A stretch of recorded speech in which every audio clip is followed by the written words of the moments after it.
Point video tutorials. We carried out a focus group for parents and non-parents, and this is what we found.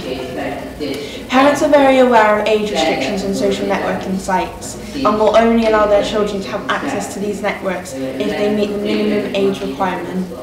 So obviously, age requirement is very important. They're there for a reason, so make sure you stick to them. Also, we found that parents find it very important when they engage with their children's online life.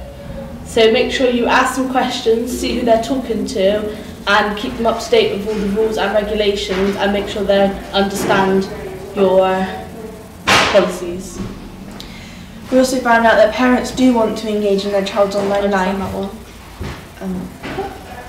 We also found out that having frequent conversations and discussions about explicit mainstream media is an important part of the e-safety process for parents. They want their children to be able to tell themselves what's right to accept and what's wrong. So it's important to speak to your child about the dangers and what not to access online, because obviously there are a lot of dangerous sites you can access, your child can access. So if you speak to them about it, then they'll know about the dangers. We also found that parents tend to be much more lenient when it comes to films, games, etc.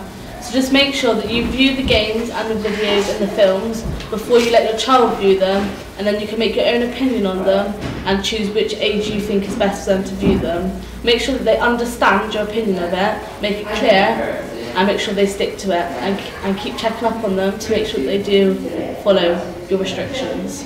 We also find out that parents are more comfortable when their child uses the internet or the computer in the same room or nearby. This is also important because then you know what your child is accessing at all times.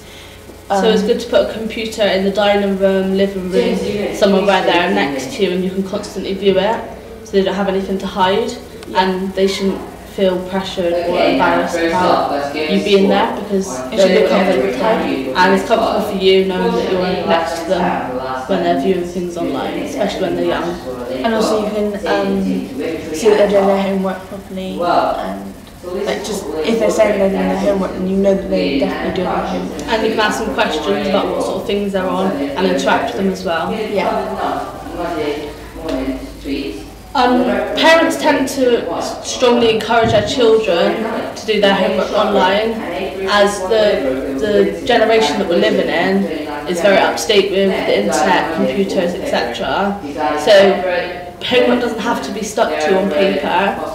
Make sure the children are getting involved online, playing maths games, English games, revision, those sort of things, because it will be very useful. And make sure you talk to the teachers in their schools about setting it up, and make sure you understand the website so you can support them with it if they get stuck. And finally, we found out that having personal laptops seems to be forbidden up to a certain age, and we kind of found out that it was about 15. And this is probably because parents recognise that education is so dependent on the online world nowadays, and they need their own PC to function. So obviously internet and technology is the new future, and it is important for your child to know how to use it and to actually use it. So it's good to set up settings on their laptop so you're still limiting them on what they can view and what they can access, but still they've still got their privacy. So obviously at teenage age their privacy is very important to them, and you don't want to feel like you're invading that. Thank you. Thanks for watching.